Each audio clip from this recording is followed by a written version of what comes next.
For Israel perspective, Israel एक drone जो है वो इंटरसेप्ट सही तरीके से नहीं कर सका, और वो जो इसराइल के रेमन RAM1 रेमन जो इसराइल का एयरपोर्ट है वहां पे जाके उसने हिट किया है और ठीक ठाक नुकसान पहुंचाया है इसराइल के एयरपोर्ट, जिसमें 2 लोग जख्मी हुए हैं। हमारे पास जिस टाइम डिटेल्स आ रही हैं। अब अगली बात क्या है वो मैं आपको बताता हूं। अगली बात ये है, as of now theories are already bound about how the Yemen Houthi group pulled off one of its first serious hit in over a year।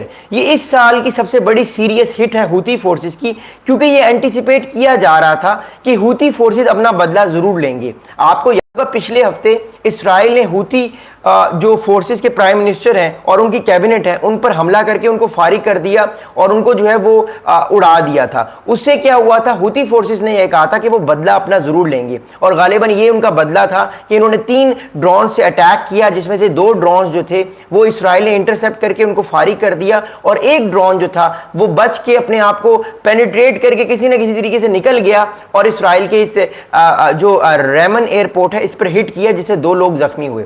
अब इसके बाद जब इस इवेंट के बारे में हम बात करते हैं तो आगे बात मैं आपको लेकर चलता हूं। देखिए, एक बात तय है कि इसराइल का जो डिफेंस सिस्टम है वो multi layered air defence system है, वो बड़ा तगड़ा बड़ा जबरदस्त एयर डिफेंस सिस्टम है। मिसाल के तौर पे इसराइल अपनी तरफ आने वाले क्रूज मिसाइल्स को भी इंटरसेप्ट करता है, इसराइल अपनी तरफ आने वाले बैलिस्टिक मिसाइल्स को भी इंटरसेप्ट कर लेता है बासानी, और इसराइल अपनी तरफ आने वाले ड्रोन्स को भी इंटरसेप्ट कर लेता है। ये एक फेलियर समझा जा रहा है इसराइल की तरफ से कि इसराइल जो है वो उसने इस ड्रोन को इंटरसेप्ट नहीं किया, जिसकी बात इसराइल की जो फोर्सेज हैं उनके ऊपर एक गुस्सा पाया जा रहा है कि इसराइल की फोर्सेस ने इंटरसेप्ट क्यों नहीं किया, क्या रीजन थी कि इसराइल ने जो है वो इंटरसेप्ट नहीं किया। और मोर इंपॉर्टेंटली इस टाइम जो है वो ये अटैक हुआ है जिसमें किसी की डेथ तो नहीं हुई, लेकिन 2 लोग जख्मी हुए हैं इस पूरे अटैक में। अगली बात मैं आपको बताऊं क्या है। देखिए, in any event it got through Israel mission shield due to a rare technical failure of the Jewish state normally highly reliable missile technology। Israel का जो डिफेंस है वो बड़ा हाईली सोफिस्टिकेटेड है, लेकिन इस बार ये कहा जा रहा है कि ये जो फेलियर है इसराइल का, इसके ऊपर अभी तहकीकात की जा रही हैं, इन्वेस्टिगेशन की जा रही है, और हो सकता है आने वाले कुछ दिनों में उन लोगों को सस्पेंड कर दिया जाए जिनकी वजह से ये टेक्निकल फेलियर हुआ है। It appears that this latest attack used complex divergence and surprise as well as to achieve the Houthi goals। तो ये एक बहुत बड़ी इंपॉर्टेंट चीज ये है कि एक तरह से ये जो अटैक किया गया हूती फोर्सेस की तरफ से, ये अटैक बड़ा सरप्राइजिंग है। इस अटैक की वजह से बहुत सारे लोग जो हैं वो परेशान है इसराइल में कि इसराइल का जो डिफेंस सिस्टम है वो इतना एक्टिव क्यों नहीं रहा, और उसने 2 ड्रोन्स को तो इंटरसेप्ट कर लिया था, लेकिन ये जो तीसरा ड्रोन है ये किस तरीके से बच के आ गया और रेडार में भी सही तरीके से नहीं आया, और इसने जाके रेमन एयरपोर्ट को हिट किया जिससे 2 लोग जख्मी हुए। इस अटैक में किसी की डेथ तो नहीं हुई, लेकिन 2 लोग जो है वो बुरी तरह से इंजर्ड है। आगे मैं आपको बताता हूं वो कौन कौन से लोग हैं। अब अगली बात क्या है, अब इसराइल के जो स्पोक्स मैन है, इसराइल की तरफ से एक बड़ा इंपॉर्टेंट स्टेटमेंट आया है। इसराइल के जो स्पोक्स मैन है उन्होंने एक स्टेटमेंट दिया है। An Israel spokesman said that air force intercepted 3 drones during the day, mostly coming from the Egyptian border side, 2 of which were destroyed before entering। Alerts were activated according to the policy। अब Israel में होता क्या है वो मैं आपको बताऊंगा। देखिए, जब भी इसराइल में कोई अनआइडेंटिफाइड एयरक्राफ्ट आता है या कोई मिसाइल आता है या कोई क्रूज मिसाइल आता है या कोई यूएवी या ड्रोन आता है, तो फौरन से इसराइल के जो डिफेंस सिस्टम्स के अलार्म है वो बजना शुरू हो जाते हैं शहरों में, लोग अपने अपने घरों में चले जाते हैं, शेल्टर्स में चले जाते हैं। और ऐसा ही हुआ इस बार।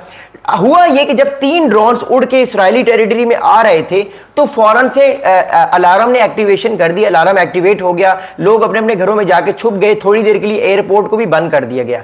अब हुआ क्या, ड्रामेटिक सिचुएशन ये हुई कि जब इसराइल ने 2 ड्रोन्स को इंटरसेप्ट करके तबाह कर दिया तो फौरन से इसराइल ने अपना रेडार सिस्टम, अपना जो ये सायरन वाला सिस्टम है, सायरन फौरन बंद हो गए। ये एक चूक हुई इसराइल से, क्योंकि एक ड्रोन अभी भी बाकी था, एक ड्रोन अभी भी चल रहा था। गालिबन इसराइल से ये मिस्टेक हुई कि इसराइल को ये लगा कि उसने तीनों के तीनों ड्रोन्स को फटका दिया है, फारिग कर दिया है, लेकिन असल में उसने 2 ड्रोन्स को उड़ाया था जबकि तीसरा ड्रोन आ रहा था।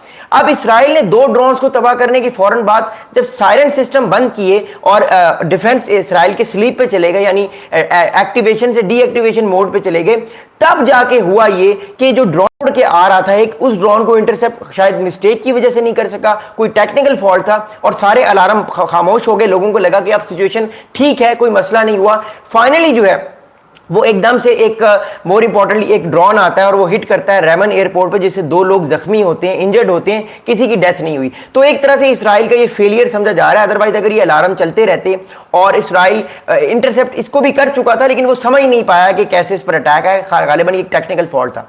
अगली बात बताऊंगा, many of the same air defense units work on those boundaries simultaneously। ये इजिप्ट की तरफ से आए थे, इजिप्ट की बॉर्डर की तरफ आए थे, दैट्स वाई ये मामला जो है वो खराब हुआ और इसराइल को समझ नहीं आया कि वो क्या कर सकता है। अगली बात बताऊंगा, देखिए अगली बात ये है, अब इसराइल के डिफेंस मिनिस्टर ये कह रहे हैं कि जब ये तीसरा ड्रोन लगा है उस टाइम जो है वो कोई किसी भी तरह का अलार्म सिस्टम नहीं बजा। इट शोज कि ये टेक्निकल मिस्टेक थी। जो मेरी थ्योरी ये है, क्योंकि मैं भी एक डिफेंस एनालिस्ट हूं, मैं ये समझता हूं कि हुआ ये होगा कि जब ये 3 ड्रोन्स जो हैं ये उड़ के आ रहे थे इसराइल की तरफ, 2 ड्रोन्स जो थे ये आगे थे, 2 ड्रोन्स आगे थे, 1 ड्रोन गालिबन पीछे था। जब ये 2 ड्रोन्स इसराइल ने इंटरसेप्ट किए और इसराइल ने कहा कि ये इसराइल की टेरिटरी के अंदर दाखिल हो चुके हैं या अभी हवा में ही हैं, इसराइल ने फौरन अपने सायरन बजा दिए। ओके, इसराइल ने जब अपने फौरन सायरन बजाए तो इसराइल ने फौरन इन दोनों ड्रोन्स को इंटरसेप्ट कर लिया और इनको तबाह कर दिया, और इसराइल ने समझा कि यही 2 ड्रोन्स हैं, इसके अलावा कोई और ड्रोन नहीं आ रहा। बट पीछे से एक और ड्रोन भी आ रहा था जिसको इसराइल इंटरसेप्ट नहीं कर सका। अब हुआ यह कि इसराइल ने फौरन अपने सायरन सिस्टम बंद कर दिए। इसराइल के जितने भी डिफेंस के जितने भी वेपन्स थे वो एक्टिवेशन से डीएक्टिवेशन मोड की तरफ जाने लगे, और सडनली जो तीसरा ड्रोन था, जब इसराइल को लगा कि अब कोई ड्रोन नहीं आ रहा, वो तीसरा ड्रोन आया और उसने जाके फौरन से अटैक कर दिया। I think that was a mistake made by Israelites. ये मेरी अपनी थ्योरी है, क्योंकि मैं खुद भी डिफेंस की चीजों को बड़ा गौर से देखता हूं, तो आई थिंक ये ही हुआ होगा और इसी तरह की सिचुएशन में ऐसा ही नजर आता है। But anyways, moving forward, it is rare for sirens not to warn of incoming projecting in Israel, which has a multi-layered system to defend against missiles and drones. The vast majority of drones fired by the Houthis in Yemen have been intercepted before striking Israel. तो ये बड़ा rare हुआ है, बहुत कम ऐसा होता है कि इसराइल के ऊपर जो है वो कोई इस तरह का अटैक हो और इसराइल उसको इंटरसेप्ट ना करे। तो ये बड़ी रेयर चीज होती है, और ये बड़ी रेयर चीज हुई है after a very long time कि इसराइल के ऊपर इतना बड़ा अटैक हुआ है और इसराइल ने उसको इंटरसेप्ट सही तरीके से नहीं किया या पार्शियली इंटरसेप्ट किया है,